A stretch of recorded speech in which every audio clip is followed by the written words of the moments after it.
Hi dears, എന്തൊക്കെ എല്ലാവരുടെയും വിശേഷം? എല്ലാവരും സുഖമായിരിക്കുന്നോ? അപ്പോൾ ഇന്ന് ഷെയർ ചെയ്യുന്നത് ഒരു പെർഫെക്റ്റ് റെസിപ്പിയാണ്. കിഡിലനായിട്ടാണ് ഷെയർ ചെയ്യുന്നത്. കുക്കറപ്പം അല്ലെങ്കിൽ കലത്തപ്പം എന്നൊക്കെ പറയാം. കുക്കറിൽ ചെയ്തെടുക്കുന്നതുകൊണ്ട് കുക്കറപ്പം എന്നും വിളിക്കാറുണ്ട് കേട്ടോ. ഇതിനെ നല്ല സോഫ്റ്റായിട്ട് നല്ല ആരുകളോട് കൂടിയിട്ടുള്ള നല്ല ഒരു കലത്തപ്പത്തിൻ്റെ റെസിപ്പിയാണ് ഷെയർ ചെയ്യുന്നത്. നമ്മുടെ റേഷൻ കടയിൽ നിന്ന് കിട്ടുന്ന പച്ചരി വെച്ചിട്ടാണ് കേട്ടോ ഇത്രയും അടിപൊളിയായിട്ട് ഞാനിത് ചെയ്തെടുത്തിട്ടുള്ളത്. അതെങ്ങനെ ഉണ്ടാക്കുന്നത് നോക്കാം. വീഡിയോയിലേക്ക് പോകുന്നതിന് മുമ്പ് വീഡിയോ എല്ലാവരും ഒന്ന് സ്കിപ്പ് ചെയ്യാതെ മുഴുവനായിട്ട് കാണാൻ ശ്രമിക്കണേ. അതുപോലെ തന്നെ വീഡിയോക്ക് ഒരു ലൈക്ക് തരാൻ മറന്നു പോവല്ലേ കേട്ടോ. അപ്പോൾ നമുക്കിത് എങ്ങനെ ഉണ്ടാക്കുന്നത് നോക്കിയാലോ. അപ്പോൾ അതിനായിട്ട് ഞാനിപ്പോൾ 2 കപ്പ് 250 ml കപ്പിന് 2 കപ്പ് പച്ചരിയാണ് എടുത്തിട്ടുള്ളത്. റേഷനരിയാണ് എടുത്തിട്ടുള്ളത് കേട്ടോ. റേഷൻ കടയിൽ നിന്ന് കിട്ടുന്ന പച്ചരിയാണ് എടുത്തിട്ടുള്ളത്. അതുകൊണ്ട് തന്നെ ഇത് നല്ല പോലെ കഴുകിയെടുക്കണം കേട്ടോ. നല്ല വൃത്തിയിൽ ഒരുപാട് തവണ വെള്ളം ക്ലിയർ ആവുന്നത് വരെ നല്ലപോലെ ഒന്ന് കഴുകിയെടുക്കണം. കഴുകിയെടുത്ത ശേഷം നമുക്കിതൊന്ന് വെള്ളം ഒഴിച്ചിട്ട് കുതിരാനായിട്ട് വെക്കണം. കുറഞ്ഞത് ഒരു 4 മണിക്കൂറെങ്കിലും കുതിരാനായിട്ട് വെക്കണം കേട്ടോ. നല്ല പോലെ ഒന്ന് കുതിർത്തെടുത്തിട്ടുണ്ട്. ഇനി ഇതിലത്തെ വെള്ളം മുഴുവനായിട്ട് കളഞ്ഞെടുക്കുക. മുഴുവനായിട്ട് കളഞ്ഞ ശേഷം നമുക്കിത് അരച്ചെടുക്കണം. ചെറിയ ജാറാണെങ്കിൽ 2 തവണയായിട്ട് അരച്ചെടുക്കുക. ഞാനിപ്പോൾ മിക്സിയുടെ വലിയ ജാറാണ് എടുത്തിട്ടുള്ളത്. അതിലേക്ക് ഈ 2 കപ്പ് അരി കുതിർത്തത് മുഴുവനായിട്ട് തന്നെ ഇട്ട് കൊടുക്കുകയാണ്. വലിയ ജാറായതുകൊണ്ടാണ് കേട്ടോ അങ്ങനെ ഇട്ട് കൊടുത്തിട്ടുള്ളത്. ചെറിയ ജാറാണെങ്കിൽ എന്തായാലും 2 തവണയായിട്ട് അരച്ചെടുക്കേണ്ടി വരും. ഇനി ഞാനിതിലേക്ക് ആവശ്യമായിട്ടുള്ള 1/4 കപ്പ് ചോറാണ് ചേർത്ത് കൊടുക്കുന്നത്. ഒരു 3-4 ഏലക്കായ ചേർത്ത് കൊടുക്കുന്നുണ്ട്. ഏലക്കായ പൊടി ഉണ്ടെങ്കിൽ അത് ചേർത്താലും മതി. 1 ടീസ്പൂണോളം ജീരകം ചേർത്ത് കൊടുക്കുന്നുണ്ട്. പിന്നെ 1/4 കപ്പ് വെള്ളം കൂടി ചേർത്ത് കൊടുത്തിട്ട് ഇത് നന്നായിട്ടൊന്ന് അരച്ചെടുക്കുകയാണ്. അരച്ചെടുക്കുന്ന സമയത്ത് വെള്ളം പോരാൻ തോന്നുകയാണെങ്കിൽ കുറച്ചും കൂടിയൊക്കെ വെള്ളം ഒഴിച്ച് കൊടുത്തിട്ട് അരച്ചെടുക്കുക. ഓവറായിട്ട് ലൂസായി പോവുകയും ചെയ്യരുത് കേട്ടോ. ഇതപ്പോൾ ഞാൻ തരികളൊന്നും ഇല്ലാതെ നല്ല ഫൈനായിട്ട് തന്നെ അരച്ചെടുത്തുകൊണ്ട് വന്നിട്ടുണ്ട്. ഇനി ഇതൊരു ബൗളിലേക്ക് ഒഴിച്ച് കൊടുത്തിട്ട് ഒന്നങ്ങ് മൂടി വെച്ച് കൊടുക്കുന്നുണ്ട്. ഇതിലേക്ക് ആവശ്യമായിട്ടുള്ള ശർക്കരപ്പാനി റെഡിയാക്കുന്നത് വരെ ഇത് അവിടെ മൂടി വെച്ച് കൊടുക്കുക. ഇനി ഒരു പാത്രം അടുപ്പിലേക്ക് വെച്ച് കൊടുത്തിട്ടുണ്ട്. അതിലേക്ക് ഞാൻ 1.5 കപ്പ് ശർക്കരയാണ് ചേർത്ത് കൊടുത്തിട്ടുള്ളത്. ഒരു മീഡിയം സൈസുള്ള മധുരമാണ് ഉള്ളൂ കേട്ടോ. ഈ ഒരു അളവിൽ എടുക്കുകയാണെങ്കിൽ അത്ര മതി എന്നുണ്ടെങ്കിൽ അത്ര എടുത്താൽ മതി. കുറച്ചും കൂടി മധുരം വേണമെന്നുള്ളവരാണെങ്കിൽ ഒരു 2 കപ്പ് ശർക്കര ചേർത്ത് കൊടുക്കുക കേട്ടോ. ശർക്കര ഒന്ന് കുത്തിപ്പൊടിച്ച് ചേർത്തിട്ടുള്ളതാണ് കേട്ടോ 1.5 കപ്പ് എന്ന് പറഞ്ഞിട്ടുള്ളത്. അതിലേക്കൊരു 1/4 കപ്പ് വെള്ളം കൂടി ഒഴിച്ച് കൊടുത്തിട്ട് നമുക്കിതൊന്ന് നല്ലപോലെ ഒന്ന് അലിയിച്ചെടുക്കണം. കട്ടകളെല്ലാം ഉടച്ച് അതുപോലെ നന്നായിട്ടൊന്ന് അലിഞ്ഞ് കിട്ടിയിട്ടുണ്ട്. കുത്തിപ്പൊടിച്ച് ചേർത്ത് കൊടുക്കുകയാണെങ്കിൽ നമുക്കിത് അളവ് തെറ്റുമില്ല. അതുപോലെ തന്നെ പെട്ടെന്ന് അലിഞ്ഞ് കിട്ടുകയും ചെയ്യും കേട്ടോ. ഇതപ്പോൾ എല്ലാം ഒന്ന് അലിഞ്ഞ് കിട്ടിയിട്ടുണ്ട്. ഈ സമയത്ത് നമുക്ക് ഫ്ലെയിം അങ്ങ് ഓഫാക്കി കൊടുക്കുക. ഫ്ലെയിം ഓഫാക്കി കൊടുത്ത ശേഷം ഇത് ആ ചൂടോട് കൂടി തന്നെ നമ്മൾ അരച്ചെടുത്ത് വെച്ചിട്ടുള്ള ആ മാവിലേക്ക് ഒഴിച്ചു കൊടുക്കണം കേട്ടോ. അപ്പോൾ ചൂടാറാനായിട്ട് വെക്കരുത്. ആ ചൂടോട് കൂടി തന്നെ നല്ല ചൂടോട് കൂടി തന്നെ മാവിലേക്ക് ഒഴിച്ചു കൊടുക്കുക. പെട്ടെന്ന് തന്നെ ഒഴിച്ചു കൊടുക്കുക. അതുപോലെ തന്നെ പെട്ടെന്ന് തന്നെ ഇളക്കി മിക്സാക്കും വേണം. കാരണം ആ നല്ല ചൂടോട് കൂടി തന്നെ നമ്മൾ ശർക്കരപ്പാനി ഈ മാവിലേക്ക് ഒഴിച്ചു കൊടുക്കുന്ന സമയത്ത് ഇളക്കാതെ വെച്ചിട്ടുണ്ടെങ്കിൽ ആ ഒഴിച്ചു കൊടുത്ത ഭാഗത്തെ മാവ് ഇങ്ങനെ വെന്ത് കട്ട പിടിക്കാനുള്ള ചാൻസ് ഉണ്ട് കേട്ടോ. അതുകൊണ്ട് ഒഴിച്ചു കൊടുക്കുന്നത് നല്ല സ്പീഡിൽ ഒഴിച്ചു കൊടുക്കുക. അതുപോലെ തന്നെ ഒഴിച്ചു കൊടുത്ത പാട് നല്ല സ്പീഡിൽ ഇത് നന്നായിട്ടൊന്ന് ഇളക്കി മിക്സാക്കി എടുക്കുക. ഇതപ്പം നന്നായിട്ടൊന്ന് ഇളക്കി മിക്സാക്കി എടുത്തിട്ടുണ്ട്. ഇനി ടേസ്റ്റ് ബാലൻസ് ചെയ്യാനും വേണ്ടിയിട്ട് 1/4 ടീസ്പൂൺ ഉപ്പ് ചേർത്തിട്ടുണ്ട്. അതുപോലെ തന്നെ ഒരു 2 നുള്ളോളം ബേക്കിംഗ് സോഡ ചേർത്ത് കൊടുത്തിട്ടുണ്ട്.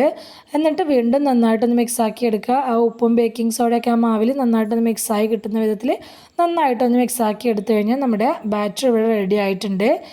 ഇനി ഒരു കുക്കർ അടുപ്പിലേക്ക് വെച്ച് കൊടുക്കുക. ഫ്ലെയിം ഓണാക്കി കൊടുത്ത ശേഷം ഒരു 2-3 ടേബിൾ സ്പൂൺ വെളിച്ചെണ്ണയാണ് ഒഴിച്ചു കൊടുത്തിട്ടുള്ളത്. എന്നിട്ട് അതിലേക്ക് തേങ്ങാക്കൊത്ത് ചേർത്ത് കൊടുത്തിട്ടുണ്ട്. തേങ്ങാക്കൊത്തിന് പ്രത്യേകിച്ച് അളവൊന്നുമില്ല. നമുക്ക് എത്രത്തോളം ഈ കലത്തപ്പത്തിൽ അത് കടിക്കാൻ ഇഷ്ടമാണോ അത്രയും ചേർത്ത് കൊടുക്കുക കേട്ടോ. അപ്പോൾ ഇതുപോലെ തേങ്ങാക്കൊത്ത് ചേർത്ത് കൊടുത്തിട്ടുണ്ടെങ്കിൽ ഇതിന് നല്ലോണം ഒന്ന് കളർ ചേഞ്ചായി വരണം. നല്ലൊരു ചുമന്ന കളറാവുന്നത് വരെ നമുക്ക് ഈ തേങ്ങാക്കൊത്തൊന്ന് എണ്ണയിൽ മൂപ്പിച്ചെടുക്കണം. ഈ ഒരു കളർ ആവണം കേട്ടോ. അങ്ങനെ ആയി കഴിഞ്ഞിട്ട് എണ്ണയിൽ നിന്ന് കോരി മാറ്റാൻ പാടുള്ളൂ. ഈ ഒരു കളർ ആയി കഴിഞ്ഞാൽ മാത്രമേ നമ്മളത് കലത്തപ്പത്തിൻ്റെ ഇടയിൽ ഇങ്ങനെ കടിക്കുമ്പോൾ നല്ലൊരു ടേസ്റ്റ് കിട്ടുക കേട്ടോ. അപ്പോൾ ഇതായിട്ടുണ്ട്. അത് എണ്ണയിൽ നിന്ന് കോരി മാറ്റുകയാണ്. തേങ്ങാക്കൊത്ത് മുഴുവനായിട്ട് എണ്ണയിൽ നിന്ന് മാറ്റിയ ശേഷം ഇതിലേക്ക് കുറച്ച് ചെറിയുള്ളി ഇതുപോലെ വട്ടനെ കട്ട് ചെയ്തിട്ട് ചേർത്ത് കൊടുക്കുകയാണ്. അപ്പോൾ ഈ തേങ്ങാക്കൊത്തിനാണെങ്കിലും ചെറിയുള്ളിക്കാണെങ്കിലും പ്രത്യേകിച്ച് അളവില്ല. കുട്ടികൾക്കൊക്കെ കഴിക്കാൻ കൊടുക്കുന്നതാണെങ്കിൽ ഈ ഉള്ളിയുടെ ടേസ്റ്റ് അവർക്ക് വല്ലാതെ അങ്ങനെ ഇഷ്ടമാവണമെന്നില്ല കേട്ടോ. അങ്ങനെയുള്ളവർ കുറച്ച് ഉള്ളി കുറച്ചിട്ടാൽ മതിയാവേ. ഈ ഉള്ളിയും ഇതുപോലെ ചുമന്ന കളറാവുന്നത് വരെ ഒന്ന് വഴറ്റി കൊടുത്ത ശേഷം ആ ഉള്ളിയിൽ നിന്ന് പകുതി ഞാൻ കോരി എടുത്തിട്ട് പകുതി ആ കുക്കറിൽ തന്നെ വെക്കുകയാണ്. ഫ്ലെയിം നല്ലപോലെ കുറച്ച് വെച്ച് കൊടുക്കണം കേട്ടോ. എന്നിട്ട് ആദ്യം കോരി മാറ്റിയിട്ടുള്ള തേങ്ങാക്കൊത്തുനിന്ന് പകുതിയോളം അതിലേക്ക് തന്നെ ഇട്ട് കൊടുക്കുക. ഇട്ട് കൊടുത്ത ശേഷം ഫ്ലെയിം അങ്ങ് കൂട്ടി വെച്ചിട്ട് നമ്മുടെ ഈ കലക്കി എടുത്ത് വെച്ചിട്ടുള്ള ബാറ്റർ ഒന്നുകൂടി മിക്സാക്കിയ ശേഷം ഈ കുക്കറിലേക്ക് ഒഴിച്ചു കൊടുക്കുക. ഒഴിച്ചു കൊടുക്കുന്ന സമയത്ത് കുക്കറിന് നല്ല ചൂടുണ്ടാണ് കേട്ടോ. ഒഴിച്ചു കൊടുക്കുന്ന സമയത്ത് ഇനി ക്യാമറ ഓൺ ചെയ്യാൻ മറന്നു പോയതാണ് കേട്ടോ.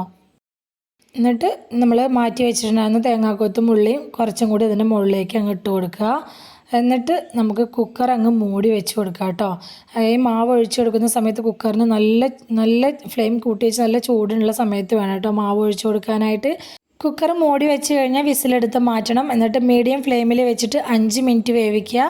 അത് കഴിഞ്ഞിട്ട് ഫ്ലെയിം നല്ലപോലെ കുറച്ച് വെച്ചിട്ട് ഒരു 15 മിനിറ്റ് നേരം വേവിച്ചെടുക്കുക കേട്ടോ. അടിഭാഗം കരിഞ്ഞു പോകുന്ന പേടിയുള്ളവരാണെങ്കിൽ എന്തെങ്കിലും ഒരു തട്ടൊക്കെ വെച്ച് കൊടുത്തിട്ട് അതിൻ്റെ അടിയിൽ വെച്ച് കൊടുത്താൽ മതി. അപ്പോൾ ഞാനൊരു 20 മിനിറ്റ് നേരം വേവിച്ചെടുത്തിട്ടുണ്ട്. കുക്കർ തുറന്ന് നോക്കുന്ന സമയത്ത് അരികൊക്കെ അങ്ങനെ മൊരിഞ്ഞ് നല്ല പൊന്തി വന്നിട്ടുണ്ട് കേട്ടോ. നമ്മുടെ കുക്കറപ്പം നല്ല അടിപൊളിയായിട്ട് തന്നെ വെന്ത് കിട്ടിയിട്ടുണ്ട്.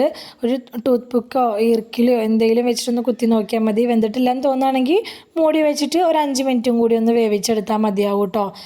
എളുപ്പമാണ് ചെയ്തെടുക്കാനായിട്ട്, നല്ല അടിപൊളി ടേസ്റ്റുമാണ്.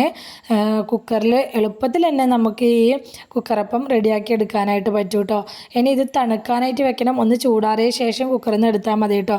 ഞാനിപ്പോൾ ഒരുപാട് ചൂടാറിയിട്ടൊന്നുമില്ല, പെട്ടെന്ന് തന്നെ എടുത്തിട്ടുണ്ട്. എന്നാൽ പോലും എനിക്കത് പെട്ടെന്ന് തന്നെ കുക്കറിൽ നിന്ന് എടുക്കാനായിട്ട് കിട്ടിയിട്ടുണ്ട് കേട്ടോ. കൈയൊക്കെ പൊള്ളുന്നുണ്ടായിരുന്നു, ആ ചൂടിൽ തന്നെയാണ് ഞാനിത് എടുത്തിട്ടുണ്ടായിരുന്നത്. എന്നാൽ പോലും ഒട്ടും അടിയിലൊന്നും പിടിക്കാതെ കരിഞ്ഞൊന്നും പിടിക്കാതെ ഇത് നല്ല രീതിയിൽ തന്നെ വെന്ത് കിട്ടിയിട്ടുണ്ട് കേട്ടോ.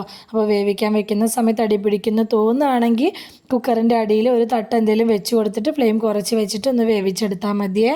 കണ്ടോ, അടിപൊളിയായിട്ട് തന്നെ നമ്മുടെ കുക്കറപ്പം ഇവിടെ റെഡി ആയിട്ട് കിട്ടിയിട്ടുണ്ട്. നല്ല സോഫ്റ്റാണ്. അതുപോലെ തന്നെ ഒരുപാട് ആരുകളോട് കൂടിയിട്ടാണ് നമുക്ക് ഈ കുക്കറപ്പം കിട്ടിയിട്ടുള്ളത്. ഒരുപാട് പേര് പരാതി പറയുന്നത് കേട്ടിട്ടുണ്ട്, ഈ കലത്തപ്പം ഉണ്ടാക്കിയിട്ട് റെഡി ആവുന്നില്ല. ഈ കലത്തപ്പം കുക്കറിൽ ഉണ്ടാക്കിയതുകൊണ്ട് ഇതിനെ കുക്കറപ്പം എന്ന് വിളിക്കുന്നത് കേട്ടോ. അപ്പോൾ ഈ ഒരു രീതിയിൽ ഉണ്ടാക്കി നോക്കി, എന്തായാലും പെർഫെക്റ്റ് ആയിട്ട് തന്നെ കിട്ടും. ഉറപ്പ് പറയുകയാണ്, നിങ്ങൾക്ക് എന്തായാലും പെർഫെക്റ്റ് ആയിട്ട് തന്നെ ഈ റെസിപ്പി ചെയ്യാനായിട്ട് പറ്റും. ഇതുവരെയും ഈ ഒരു അപ്പം കുക്കറപ്പം ഉണ്ടാക്കിയിട്ട് റെഡി ആവാത്തവരാണെങ്കിൽ ഇതുപോലെ ഒന്ന് ട്രൈ ചെയ്ത് നോക്കുക കേട്ടോ. ഞാനത് കട്ട് ചെയ്ത് കാണിക്കുന്നുണ്ട്, കണ്ടോ, നല്ല ചൂടോട് കൂടി തന്നെ കേട്ടോ ഞാൻ കട്ട് ചെയ്തിട്ടുള്ളത്. ആവി പോകുന്നത് കണ്ടില്ലേ. അപ്പോൾ നല്ല ആരുകളോട് കൂടിയിട്ട് ഒരു അടിപൊളിയായിട്ട് തന്നെ നമുക്ക് നമ്മുടെ കുക്കറപ്പം കിട്ടിയിട്ടുണ്ട്. അപ്പോൾ തീർച്ചയായിട്ടും നിങ്ങളൊന്ന് ട്രൈ ചെയ്ത് നോക്കണം കേട്ടോ. ട്രൈ ചെയ്ത് നോക്കിയിട്ട് നിങ്ങളുടെ ഫീഡ്ബാക്കൊക്കെ കമൻറ്റ് ബോക്സിൽ അറിയിക്കണേ. അപ്പോൾ ഇന്നത്തെ നമ്മുടെ കുക്കറപ്പത്തിൻ്റെ റെസിപ്പി എല്ലാവർക്കും ഇഷ്ടമായി എന്ന് വിചാരിക്കുകയാണ്. ഇഷ്ടമായിട്ടുണ്ടെങ്കിൽ എല്ലാവരും മറക്കാതെ ലൈക്ക് ചെയ്യണേ, ഹൈപ്പ് ചെയ്യണേ.